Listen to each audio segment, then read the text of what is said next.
Welcome to another OU Insider Under the Visor YouTube Live, powered by Olipop. That was a good crack right there. Yeah, nobody heard it. We all heard it. Go ahead, Parker. Folks, if you haven't yet tried Olipop, would highly recommend that you go to my Twitter page and click the link to grab $15 off your first order, or you can use promo code CHAMPU20 for 20% off when you order online. But Olipop is soda without the soda guilt, made with no added sugars, sweetened and flavored naturally. I'm drinking the cream soda tonight, and this is as good of a cream soda as you will ever taste.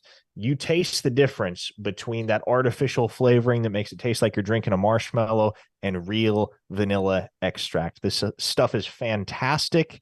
That can be said about every single one of Olipop's 14 delicious flavors. So once again, drinkolipop.com is where you're going to want to head to find out all the information about the soda that is revolutionizing the soda industry with 9 grams of fiber and prebiotics to enhance digestive health in every single can. Soda that's good for you. That's Olipop. So when I filled in for you the other day with Stillman, somebody texted in and was like, "Oh, is Olipop supposed to make you poop 4 times before lunch?" I was listening. Oh yeah. And then we proceeded to talk about Travis Davidson's Grow Boys bathroom habits, poop schedules. So I don't know how I got to that point, but anyways. Yeah, that might have been a little over the top there. A little bit, but that's radio for you. Anyway, that was K-Ref's fault for putting Stilly and me in the same booth. So, degenerates by trade. So yeah, it's a big month for Oklahoma. And obviously it started off, I mean, if you want to count July 31st, and obviously July, I think, was it July? What day did Elijah Thomas commit? It was last Thursday, I want to say, maybe. Was it the 30th? July 30th? That's what I thought. No. Wait. Hang on. Was it the 29th or 30th? Saturday. Was it on Saturday? I don't remember, bro. Friday or Saturday. It's been a couple days.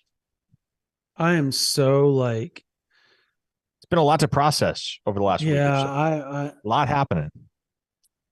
I get mentally drained these days because I don't know how to process a lot of what's going on. It's just been if it's happening to us, it's definitely got to be happening tenfold to the coaches. So we should start with obviously Michael Patterson McDonald. We had him on our podcast, the OU Insider Under the Visor Sooners podcast. You can go to iTunes, you can go to YouTube, you can go to Spotify, you can listen to it on whatever platform you want to. It's there. But I thought, there was something interesting with him. Number one, he just keeps the heater that Oklahoma's been on in 2024 and the recruiting trail in general just hot still. I mean, if Oklahoma doesn't get a commit this week, it's really not that big a deal because I'm expecting one in the next 10, 11 days. So, and then from that point, there's several announcements. It seems like every few days after that.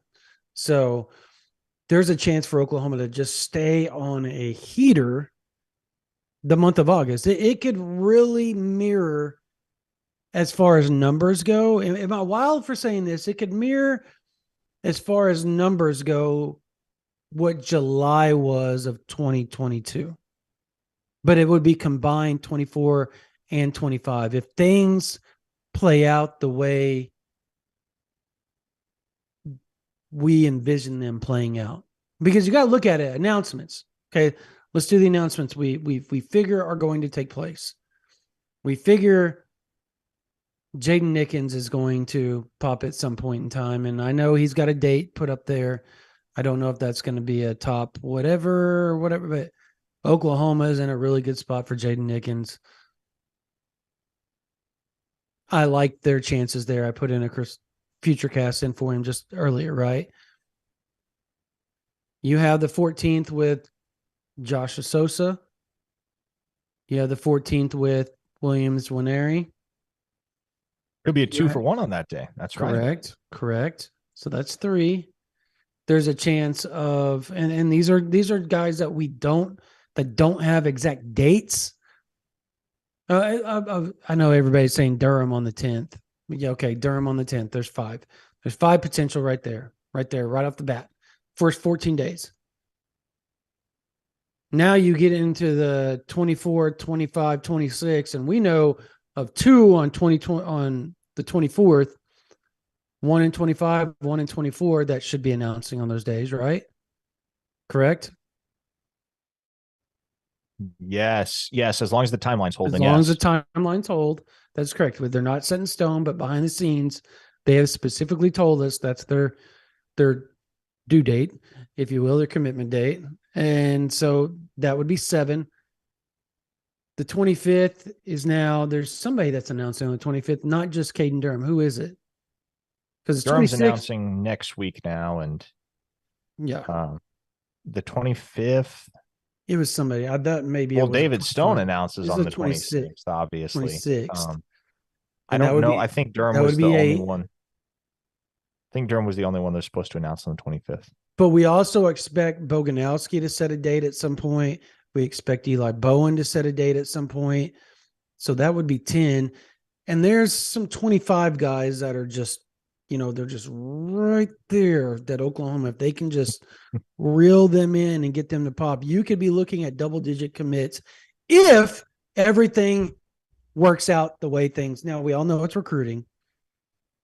Things generally don't work out the way you want them to as a 100% deal. Last July was just freaky upon freaky, right? Like that was something we had never seen before. But August has a chance to do that. It has a chance. Yeah. Now, let's jump into this super chat. Brix is the other guy that could potentially announce this month. Yeah. By the way, for those curious about Grant Brix's cow problems, caught up with Brix last night, and I was told one of their cows was bloated. So that's what he was tied up with a couple nights ago, and that was the root of the cow problems situation. They were dealing with a bloated cow. I have been informed that it is all good there. The situation has been resolved. They did not lose the cow. So good news there. Mongo in the super chat says, Parker, Olipop root beer, yes or no? Absolutely a yes on that one. He also shouts out Julie Venables. Obviously, we're all thinking of and praying for her and the Venables family. And the Arkansas State Pink Out, I don't know if that's officially in the works as far as the theme for that day. Catching steam, though. But I know a grassroots effort among the fan base has certainly made that an emphasis as far as what they're, because I don't think there was any theme in the works for the Sooners season opener as far as what folks wear to the stadium, but obviously with Brent Venables' wife getting diagnosed with cancer, gives everybody something to rally around, and that would just be cool. That would be exceptional if the fan base could get together and pink out the stadium for Oklahoma's first home game of the 2023 campaign. What is the grass? I know alfalfa is one of them, but what's the grass that causes for you ranchers and cow herders and farmers that are watching? What is the grass that causes that? Yellowstone, they something caused a lot of their cattle to bloat and die. So I'm interested to see what that is. Anyways, Robin Mark wants to know, how many wide receivers will Oklahoma take in 2025? Look, if they get Nickens next week, I think the thought is they get Isaiah Mosey and they're done. Taking 4. I know that for a fact. Isaiah Mosey may not take much longer either. Emmett Jones could have his entire 2025 class locked down by the end of the month. That is very much within the realm of possibility. And if that's what happens, man, like, when was the last time, not just at Oklahoma, but anywhere, Brandon, We saw an assistant coach, not a head coach, because obviously, new head coach anywhere is automatically going to start to garner some momentum on the trail. When was the last time a position coach got to a new school and recruited as well, as quickly as Emmett Jones has in his first 6 months at Oklahoma? It's virtually unprecedented. Jamar Cain was close, right? Like he did some pretty spectacular things the first few years, right? Like what I'm saying is Emmett Jones hadn't even coached a game at Oklahoma yet. And he's already got a five-fold 2024 class, 2 transfers, and on the verge of getting commits 3 and 4 in the 2025 class. Yeah, I'm trying to look at Jamar Cain's his profile on the old mothership.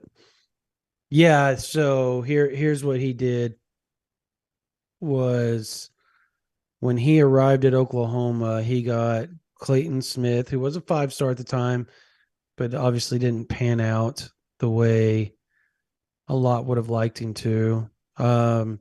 He ended up getting Nathan Rollins, Kambonga, Ethan Downs, Kelvin Gilliam, and now Ethan Downs was committed before Jamar Cain was on. Yeah, but was he? No. Yes. Yeah, he committed in October of 2019. Why did he get primary? Somebody put him down as primary. Okay, fair enough. But anyway, somebody put him down as primary to for Ethan for that class for some other reason. But yeah, he did really, but nothing like Emmett Jones, like nothing like Emmett Jones. But he's, I think, the closest you can think of when you look back at coaches coming in and just bringing in dudes, right? It's got to be Jamar Cain's as close as you can get. But Emmett is doing it not just it's not just quality, man. It's quantity. Like that dude isn't just bringing in 2 here, 3 there. Like he's bringing in 4 or 5 in 2024, and he's bringing in 4 in 2025. And they're not just players. Every stinking one of them are dudes.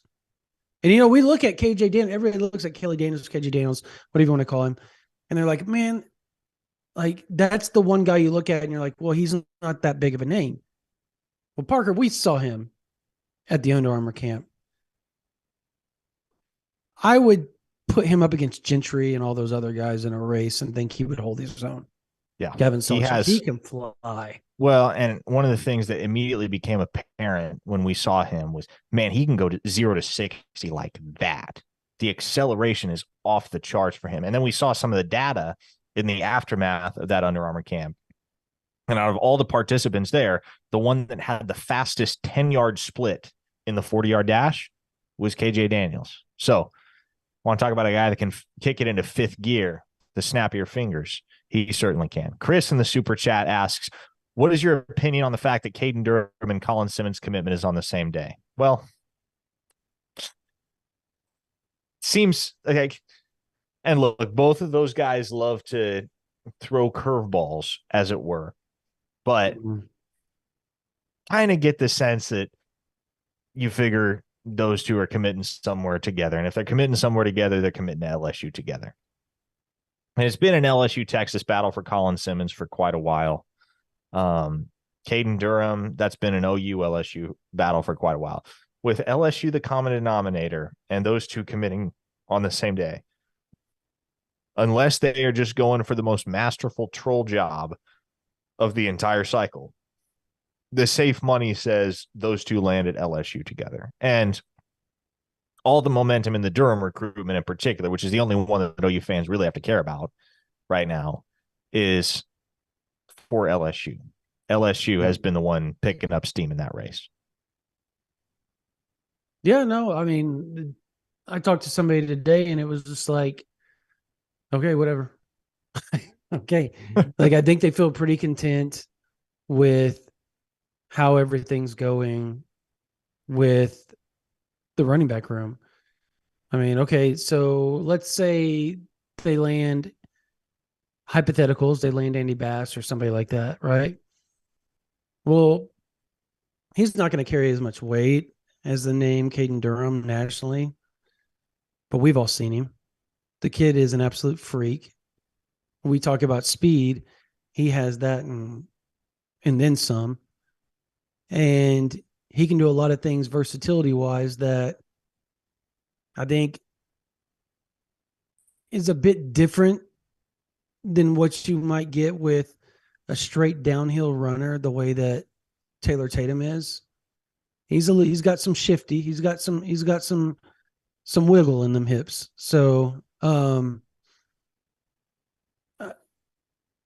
know that's not as flashy and as cool as Durham to fans on the grand scheme of things, but if you land Xavier Robinson, Taylor Tatum, and Andy Bass, and you add those three to what you already have on campus, I don't think you can be that upset about it, particularly because whoever comes in this class at running back is going to probably sit a little bit anyways. Like, you're not going to be the star out the jump. Sorry. There's two stars right there on campus right now. So, I mean, there's that. And I know people are going to ask about Xavier Robinson and the wow tweet and is something wrong and all that type of stuff. I'll say this. I don't think so. I can't, I'm not going to 100% say there's not something wrong, but I haven't got that vibe from anything. And he hasn't come out and said anything, but I'll be at Carl Albert tomorrow morning. So I'll know something. I mean, or not Carl Albert, but they're throwing and doing all kinds. And I got invited to go out and watch them train and throw and stuff. It's the dead period. So the players are just doing their own thing. And I think Sperry's dad is running the training session. So I got invited out there to shoot some video and some photos, and I'll talk to, if Xavier's there, I'll talk to him. The good thing is he walks by the house every day, pretty much, because he lives right around the corner. So he walks, says hi, if he's out with his mom or walking his little sister or something like that. So I'll talk to him eventually about it. I'm just bugging kids about that type of crap because they have lives outside of football. I think that's something we all need to remember. Like, wow to them could be anything, man. They're teenagers. But if I find out the 100% what the deal is, promise you it'll be up on OU Insider. But right now, I'm not really worried about it. So, what did you think, Oklahoma? We talked about it on the podcast, obviously, because Michael was on the podcast. But what do you think this does for Oklahoma's 2024 class? And how much more of a sway does that help Oklahoma with a David Stone? Them being best friends. And then you look at Oklahoma or Miami offering a couple of D linemen here recently as well. I mean, I think it. What's been our stance, and most of the industry stance for quite some time on David Stone, is that the kid's going to Oklahoma. And so I until we get tangible reason to believe that this recruitment is even slightly trending another direction, I don't know why we would even glorify the other possibilities. Because, for example, we're not talking about the same deal that we've been talking about with Caden Durham, right? LSU's been in that thing for a long time. And the thought has always been, I know for me, the thought has always been, he's got so many ties to OU. He's got so many friends that are going to OU, got the brother at OU. He's a legacy. And it just makes all the sense in the world for him to pick OU in the end, especially given that his idol is DeMarco Murray. And you know what? Every so often, you get a kid that just wants to blaze his own trail. OU's had two of them that in this cycle that, well, one already hasn't gone their way. It's looking like Durham's not going to go their way either, but Peyton Pierce was the same way. Yeah. Right? It did not take a Rhodes Scholar to figure that Oklahoma was where the safe money lay in the recruitment of Peyton Pierce. But the safe money isn't always right. And in the end, Peyton Pierce took a visit to Ohio State, loved it, loved James Laurinaitis. He decided, you know what, I'm done. I'm going to Ohio State. And you know what, that's not really something you could have foreseen. If you knew the kid, knew the overall narrative arc of that recruitment, it was just, and kind of the same deal with Bryant Westco to a certain extent. You get surprised every now and again in recruiting. But with David Stone, that is much more of a situation that would resemble the Pierce deal than the Durham deal. Because, again, LSU's been right there with Oklahoma in the race for Durham for months. It's been an OU-LSU battle, I would say, since March or April. And with Stone, everybody's always been chasing Oklahoma. It's always been Oklahoma and everybody else. And I know there were a few folks that bought the Michigan State smoke, and that seemed pretty real at a certain point in time. But especially ever since that Michigan State staff turned over at the beginning of the year, there hasn't really been a lot of tangible reason to believe that any other school was in as good of a position for David Stone as Oklahoma was and is. And you've said it many a time, Brandon. The kid himself has acknowledged it. He was that close to publicly committing to Oklahoma on several occasions. So still be very, very surprised if there were another wrench to be thrown into this whole process as we sit here 3 weeks from the decision. Yeah, I mean, and the funny thing is dude, the chat is just hilarious right now. This is hilarious. Like, the chat just gets better and better and better every week. Yeah, it's weird because somehow there is a comment. I'm not going to make fun of. Whoa, bro. Jason Patton again. Yeah, Jason Patton. Right as I try to talk. Okay, we'll get to that. But so there's a comment in the chat where it's like, well, if OU could prove they could best LSU, then they would get Durham. Dude, they're not getting Durham because Taylor Tatum is the number one running back in the country, and they have 8 dudes in the running back room already. And we talked about it last week. It's a numbers game, man. Well, and we had a long, extensive conversation about this very subject a week ago. Holy crap. Talked about the fact that, by the way, before we go any further, big shout out to Jason and Kyler, both of whom dropped a hundo bomb, as did Russell Jenkins. Man. Oh my gosh, here we go. The fight's on. Second week in a row of this stuff, man. It's wild. We appreciate Thank you guys so much. This is tune awesome. in every week. And obviously Russell, Jason, Kyler, we appreciate your financial contributions. But we had an extensive conversation about the Caden Durham situation a week ago. And at that time, I'll echo pretty much exactly what I said a week ago. After the Taylor Tatum commitment, Caden Durham was no longer a necessity, but a luxury for Oklahoma. And that didn't mean you were going to pull off recruiting the kid or take the whole process less seriously, but you could be content with the knowledge that if he went to LSU, A, you're going to be fine anyway. And B, you can't really be mad at the kid for wanting to seek a greater opportunity at a school that is literally only recruiting him at running back. Correct. Him and nobody else. Right. So it all makes a lot of sense semantically after the Tatum commitment for Durham to do his own thing and go to LSU. I agree. I mean, so let me get to Russell Jenkins. Any Nigel Smith update? Jason, let's do this. What? No, okay, there's another one.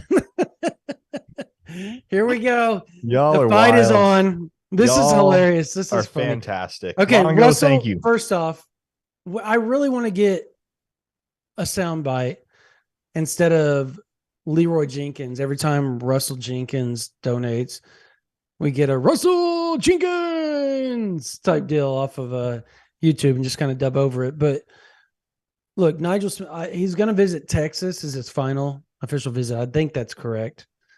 And I think that's week 1 that he's going down to Texas, Parker, for his OV for a game. Is that I believe correct? so. Yeah. Yeah. Yeah, it's September 3rd. So yes, that And would then be week he's 1. announcing on like what, September 8th, right? Is that the date correct? 9th, 8th, something like It is that. the 8th, September 8th. Yep, September 8th. The Friday following his Texas OV. Yep, and it's the home opener for Melissa. The new stadium's opening up. And so it's a big deal. He wants to kind of christen that with an announcement. And I feel really good about where Oklahoma stands still. Still to this day, I feel good about where Oklahoma stands. Yeah. And yeah, I mean, this is one, like, out of all the defensive linemen, he's probably the one I feel the most confident about right now. Would you agree with that? I would certainly agree with that. Yeah. Did By the way, anybody else we ask a question? glazed Jason, over Jason's question. Yes. Yeah, Jason asked any change with Dominic McKinley. I mean, for me, it's never changed with me. And I've said this from the start. Yes, I think Todd Bates and Miguel Chavis have done a fantastic job with his mom, Angie, and with his brother and all that type of stuff, and recruiting Dominic himself.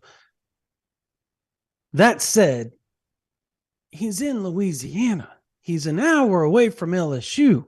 He just visited there for the first time since March, I believe, or February, or something to that extent was the first time he showed up on campus. And apparently they did a really good job. Now, obviously, James Lindsay having a health issue, and prayers for him. Like, you hate to see that. This is a game, folks. Like, this is a game. And these coaches sometimes create health issues because they're so stressed out and so much pressure on them. And yeah, they get paid well for that pressure. Doesn't mean that they don't have, extenuating health issues because of that stuff. Like, it's almost like collateral damage to their body. And it's unfortunate. And I think that seems to be the case. I guess he had an issue where the ambulance had to come and help him earlier last week or this week. And so now he's taking a step away and trying to, revive his body and fix whatever the issue is and that they found. So that's the good news, is they found it. I don't know if it's fixable. They want privacy and all that type of stuff, but still, prayers for him and his family. Does that have any bearing on Dominic McKinley? I don't know, because I don't know how much Coach Lindsay, with the relationship that he's built, is going to be able to put forth the effort to continue that. Maybe the stress is causing a lot of this, and he has to take a complete step back. Would that hinder LSU? Probably. But that's an unfortunate side effect. You can't really gloat about that if you're Oklahoma or Texas or Texas A&M. That's not something to go, yes, now we're back, able to hold off LSU potentially because of this. No, that's not a way you want to win this recruiting battle. Like, and I'll say this, it may help LSU.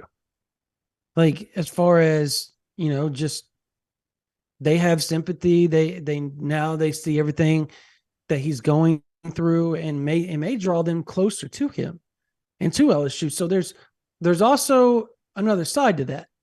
So whatever the case is, you just want him to get healthy, and the recruitment doesn't really matter at this point. But if we have to talk about it, I would say that I still think Oklahoma's in a good spot. It's just, you have to hold off LSU and Texas. And I don't think that's going to be very easy. Like, LSU made a really good impression on him this past weekend, or the weekend before last.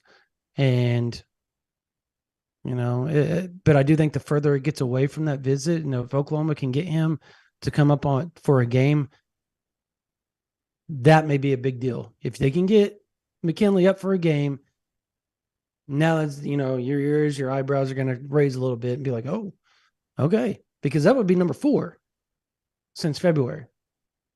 That's a big deal from that distance. Big deal. Yeah. Now, I know there were several listeners asking earlier in the program about Grant Brix. I know we talked about his cow situation. I don't think we ever talked about his. What now? Did you think Mongo? Yes, we thanked Mongo. Okay, Mongo, thank you. Sorry. Go ahead, Parker. I just wanted to make sure we did because that would be rude Yeah. if we didn't. So Okay. I'm going to be back up there in Logan, Iowa next weekend. So I'll have more on Brix at that point, if not sooner. But obviously, this is one I've been keeping close tabs on. Logan, Iowa is right on the outskirts of my home territory, right on the other side of the Missouri River from Omaha. So I'm real familiar with the area. Never really imagined that that was an area Oklahoma was going to be mining for blue chip football talent, but here we are. And my feelings on Brix and the type of player he could become are no secret to anybody that's listened to the podcast, watched the live stream, read some of the stuff we've put on OUinsider.com. I love what this kid brings to the table and think he has superstar potential at Oklahoma. Now, depending on who you talk to,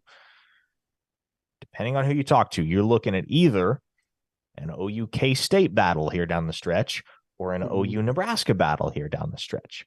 There's a common denominator here, and that should be a big encouragement to Sooner fans. Nebraska is the school that is closest. Kansas State was the first offer.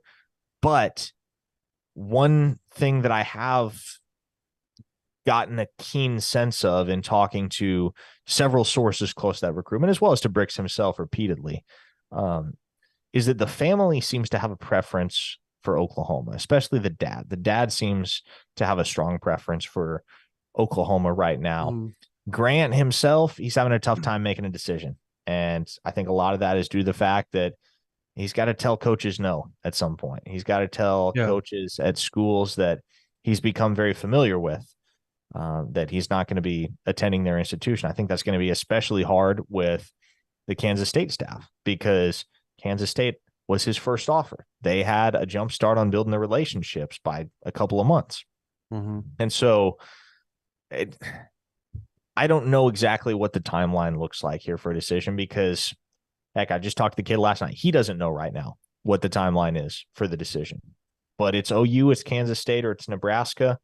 I've had a future cast in for about 2 months now in favor of Oklahoma. And I'm comfortable with that prediction right now. OU really made some strong strides and put their best foot forward when they hosted him last week for the party at the Palace. And I believe he's a Sooner right now. If anything changes there, I'll certainly update you all. But Oklahoma is where I feel Brix ends up as things stand right now. Okay. Well, I don't have much to add to that because obviously Brix has been your recruitment. What do you think of the rumors about Williams Nwaneri?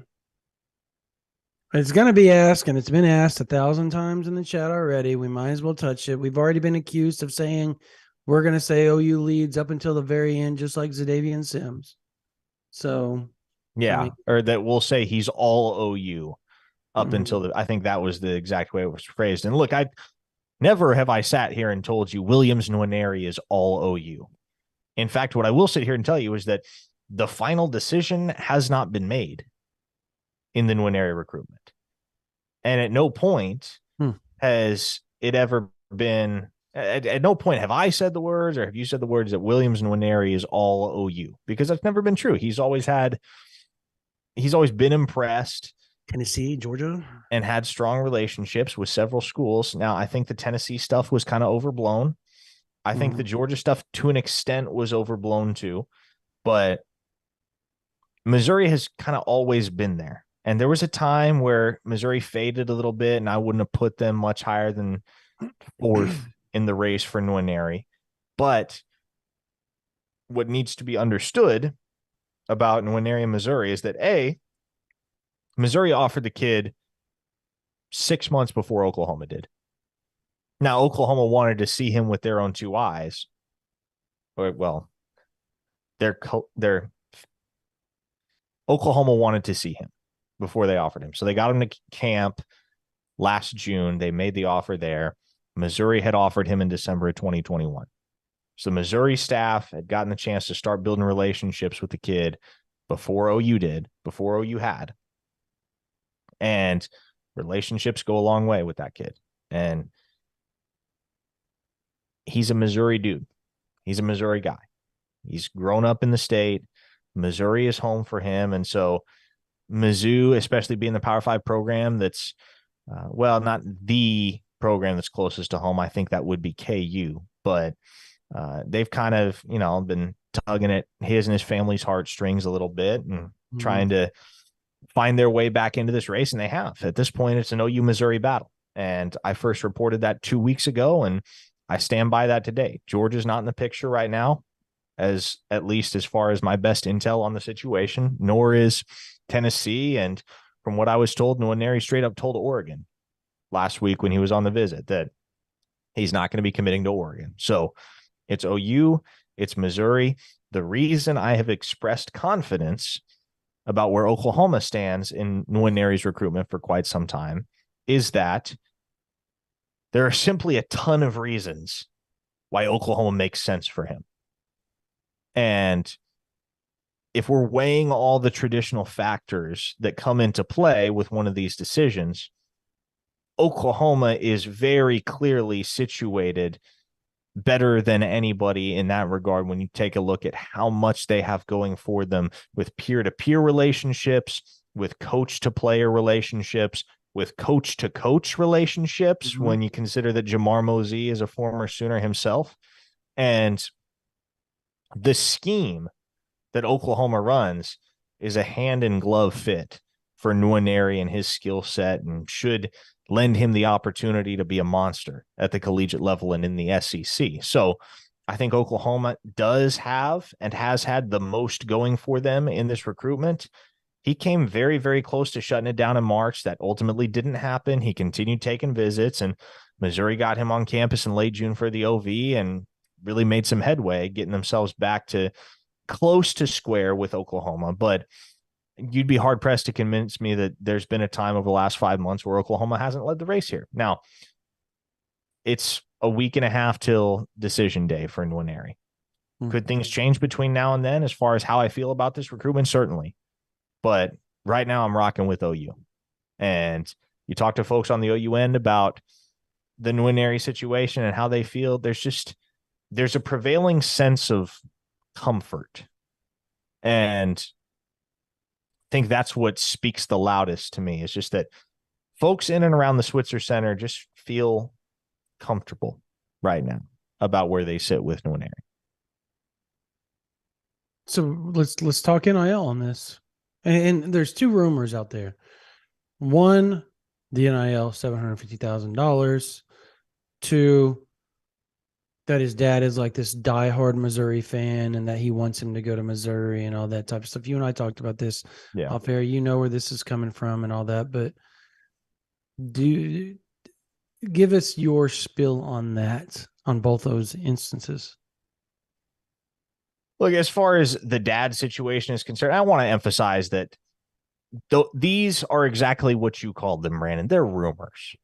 There's stuff that's been floating around by people that may or may not have any idea what they're talking about and are certainly not reporters or insiders. So this is DJ Hicks all over again. We've already had all that in the chat, I'm sure. Oh, man. I not even comparable. I don't know whether Williams Nwaneri's dad is a diehard Mizzou fan. I have no idea whether that's true or not. What I do know is, as far as NIL, Oklahoma has made it clear to Nwaneri and his circle that they're willing to play ball in that capacity. And understandably so when you're dealing with the number one defensive end in the nation and a consensus 5-star prospect. So Oklahoma is going to put their best foot forward in that capacity. And I maintain that that's not going to be the reason Nwaneri would even hypothetically choose Missouri over Oklahoma, because make no mistake, that kid is getting paid wherever he goes. He's a 5-star. He's the number one player in the country at the position. He is not going to be hurting for money wherever he goes.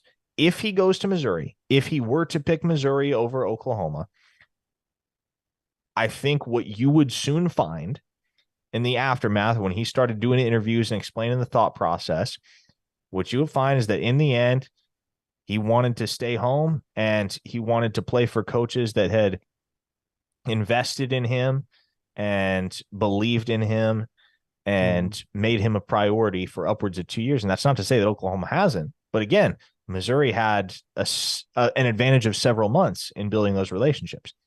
I think it's Oklahoma. But if it ends up being Missouri, it's not because Missouri's got deeper pockets than Oklahoma. Trust me, with the folks that Nwaneri has in his corner, they are not going to let him make a decision based purely on money. That won't happen. And it's like you're really splitting hairs at a certain point because the figures are going to be similar no matter where the kid ends up. And you know what? If he were to ask for more money, it's not like these schools are going to haggle with him over it, right? No, it's like within reason, you give that kid what he wants. But NIL is not going to dictate the outcome of this recruitment. It won't. When we say Oklahoma is playing ball, like we legitimately mean they're playing ball. I'll give an example. Let's just say there's an uncommitted player out there right now that you all would like to have in the Oklahoma class. And what we've been told through various people is this kid's going to make some pretty significant money with whatever school he chooses. And Oklahoma is willing to do that as well. And literally told them, like the collective just said, just make sure, you check in with us. So, I mean, they're playing the game. And they're doing it very, very competitively. Some of the people that are making some of the money, you guys would be kind of baffled. Is that a fair statement, Parker? That Oklahoma's doing in this class in particular, and even last class in particular, they're playing ball. They're playing ball. And I don't think I can't see Oklahoma paying $750,000. Like they're not going to do that. It's not that they can't. It's like they're not going to split the locker room up to do that. They're not going to have some dude walking in there for $750,000 and everybody else looking at that dude like, we don't want him on the team because it's already going to cause a division.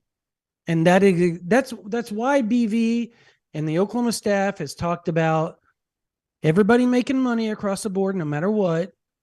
And then you earn the rest of it. Now, obviously, 5 stars are going to make more than others. Like that is just a given.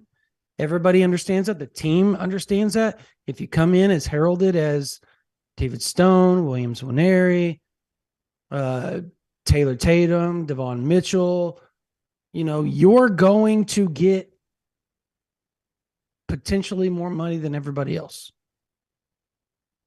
That's just the way the cookie crumbles in this day and age in recruiting. And everybody kind of understands that on the roster and on the team. But if you have somebody making more than some of the coaches on the team, like outright more than some of the coaches, there's got to be plenty of players on the team that are like, screw this.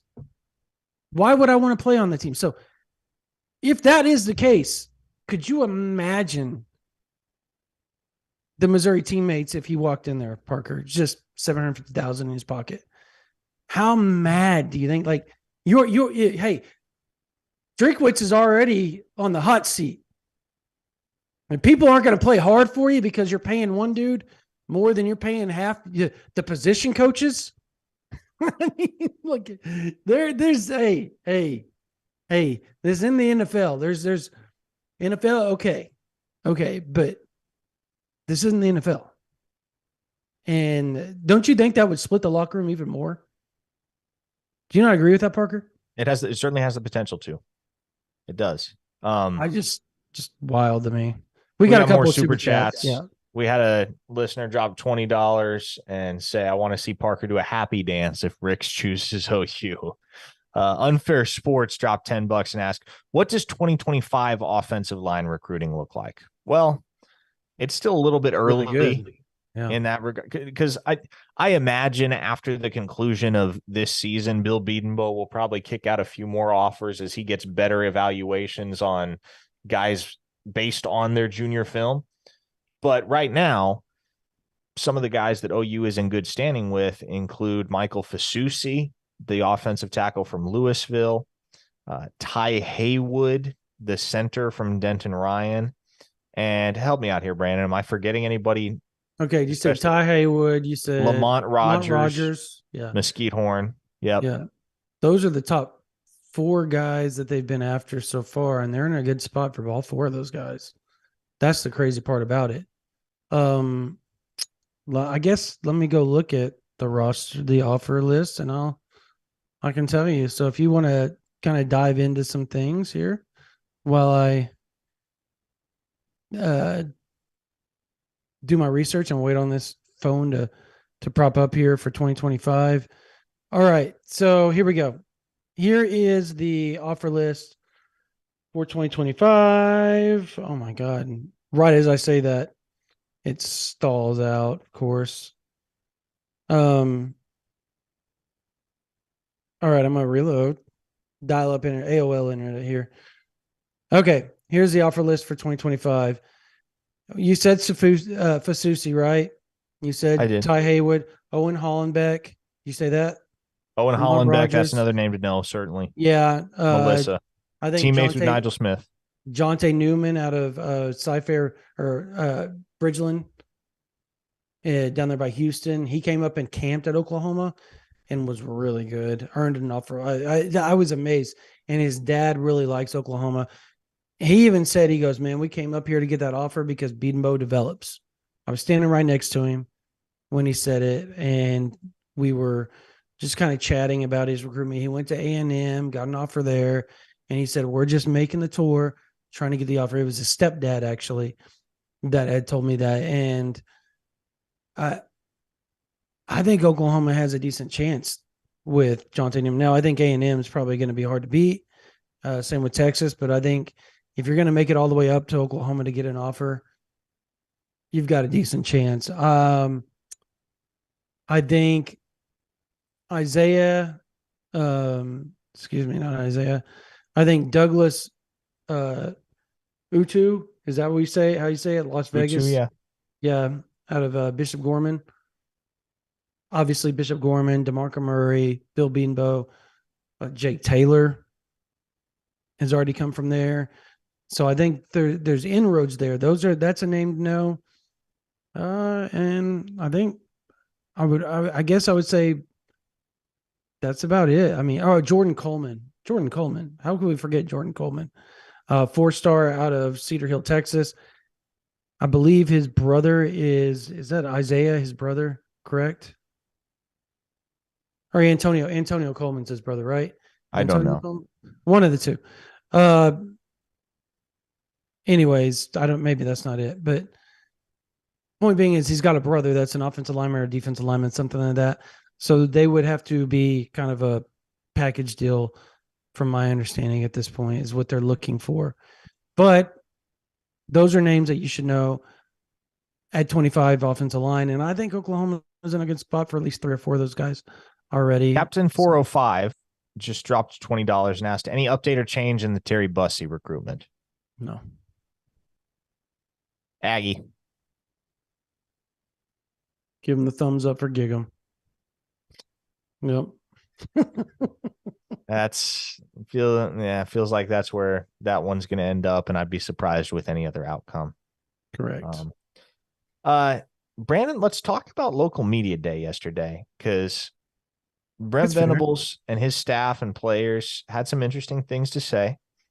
I think the one that got the most run on social media and on the radio and elsewhere was his comment about Gavin Freeman and how Gavin Freeman right now looks like the best wide receiver on the roster. He had specific praise for several other guys. Heath Ozida was a freshman that he shouted out. Shouted out Caden Green as well. Really had, like, as a head coach does. He had plenty of positive things to say about some of the individual guys that have made strides throughout the spring and summer. But uh, Gavin Freeman, for him to single him out the way that he did and talk about what he's accomplished, not just on the practice field, but in the weight room, Yep. suggests that, like, if Brent Venables' word is to be taken and regarded, then one would have to figure Gavin Freeman is going to be a cornerstone for this Oklahoma offense this fall. The funny thing is I was talking to Levy at the camp, and he said the same thing. He thought so highly of Gavin Freeman. He just said that is going to be a dog. And Emmett Jones said the same thing. He said that's a dog right there. And they love him. They think very highly of him. He's fast. They said he is almost impossible 50-50 balls for a guy that's not really tall. He somehow comes down with them all the time. And he's just a competitor. And I think that everybody wanted to compare him to Drake Stoops. And I think that goes in line is that racist type deal because it's a white, blonde-headed, long-haired wide receiver from Oklahoma, right? They're both legacies, right? Like there are a lot of things you can compare. But Gavin Freeman just he's got the juice, man. Like that dude can fly. And that's what separates him. I think twitchiness, Drake's not going to kill you with his speed. He's just going to run precise routes. And I'll say this, that's something that Gavin, he was asked specifically who he looks for and who he watches as far as receivers go. And he went down like this list of Wes Welker. He started naming all these Heritage Hall guys. Wes Welker, Sterling Shepard. And then he went on and he said, well, anybody outside of that? He goes, oh, yeah, Drake Stoops. He goes, I like CeeDee Lamb. I watch all these Hollywood Brown. And he started naming these guys. And he said, because I want to take little pieces that I see from them that I think they're elite at, and I want to put that and incorporate it in my game. And then he went on about Drake Stoops. He said, and the one thing about Drake, he said, he's a consummate professional. He's going to do the right things. He's going to be in the weight room. He's going to be in the film room. He's going to be the guy that's vocally telling you what you need to do and showing you how to run the routes properly because he just said he's a technician at running routes. And he said, I watch and follow everything that he does because we're two different players and we can feed off of each other. And I thought that was an interesting quote and what he was talking about because you can see the closeness between the two. But at the same time, you can see, even though Drake Stoops isn't like this star, right? Like he's not this bigger than life star like CD was. He still holds this aura about him with his teammates, in particular, a lot of the wide receivers, that they will follow his every move and do exactly what he tells them to do and how to do it because they know he's going to put them in the right position. And you put Gavin Freeman in the right position, sounds like he's pretty deadly. And he showed flashes last year, Parker. Yeah. He showed flashes last year. He played a lot. Didn't get a ton of touches, all things considered, but he was on the field constantly. And obviously, I think his seminal moment as a freshman was his first touch as a Sooner, where he takes that reverse 45 yards for a touchdown against UTEP. Mm-hmm. That was the most memorable moment of his freshman campaign. But, man, I think, and I forget, I was having a conversation with the team source, and they said, man, the thing about Freeman is he just gets open. And that kind of echoed one of the observations that Venables made yesterday. And I can't remember exactly what he said, but something to the effect of he understands how to create separation. And that is a quality at the wide receiver position that, let me put it this way. You don't necessarily need to have elite size or elite speed to create separation. It's almost an intangible to a certain extent. If your technique is sound and you know what you're doing, not just with your feet, but with your eyes and your body, and you're precise with your route running. There are guys that might not be extraordinarily physically gifted that are more than capable of creating a great deal of separation. I mean, we can think of numerous great NFL receivers over the years, right? That did not have much better than 4.6 speed, but they just understood how to create separation. And I think what Gavin Freeman has at his disposal, a huge asset in that capacity for him, is that he is really fast and he is really sudden and he does accelerate very quickly. So I know the size is where a lot of folks are going to knock a guy like Gavin Freeman, but the athleticism is not a question with him. It never has been. Nope. And people are asking about Farouk and all of that. Like, he's going to play and he's going to be really good. He's probably going to start. I mean, like, I think they just love what Gavin Freeman does on a day in and day out basis, as far as his focus in the weight room, the film room, all that type of stuff. And I know everybody's like, oh, here's the hype train. There's no way he can be that good. I mean, do people forget some of the plays he made last year? Like, he was really good at times when he got a chance. So I'm buying stock up Gavin Freeman for me. Actors Featured wanted to know, is OU still in the running for Braden Platt? I mean, I guess they're one of two, but I'm going to go Oregon. How about you? Yeah, I mean, I've had the future cast in for Oregon for a couple of weeks. I think that's the direction that one is headed. If Oklahoma had been able to get him back on campus at the end of July, that would have been significant. That might have changed my feelings a little bit. But as things stand, I think Oregon is the safe bet right now. Somebody said, I guess Jaden Gibson sucks, ? No, he doesn't suck. I think he needs confidence. And I think for him catching a pass, and I don't think it has to be like a big moment, but like on a third down, Oklahoma needs a first down type deal. And maybe it could be early in the game and just catching the pass and making some extra yards. I think that would go a long ways for him, because I was told that he's really good. I think this person thinks he needs to beef up a little more, because he gets kind of out physical when it comes to contested passes and balls that he needs to catch. So if he can continue to work on that part of his game, he has a chance to be really good, because he's super fast. He's got the huge catch radius, great frame. There's a lot you can do with a body type and the physical tools of Jaden Gibson if he can get that mental mindset going a little stronger. Thank you to, I want to say, Durantula 1023. Congrats on the first super chat. Appreciate you for the $1. All right, Parker. Bishop Frank D. Dr. Newkirk. Powerline major weight gain and strengthen. Okay. Thank you for the $10. Thank you for the $10. I'm not sure if there was a question there, but thank you for the $10. It's a strong statement. Timothy Jones, $1 for super chat. What is celebrate? Brandon, before we close this thing out, how about this? Okay. I want to ask you, Oklahoma now has 18 commits in the 2024 cycle. Which commit is not getting enough hype? If you had to pick one guy that you think is going to be substantially higher ranked after his senior year than he is right now, who are you rolling with?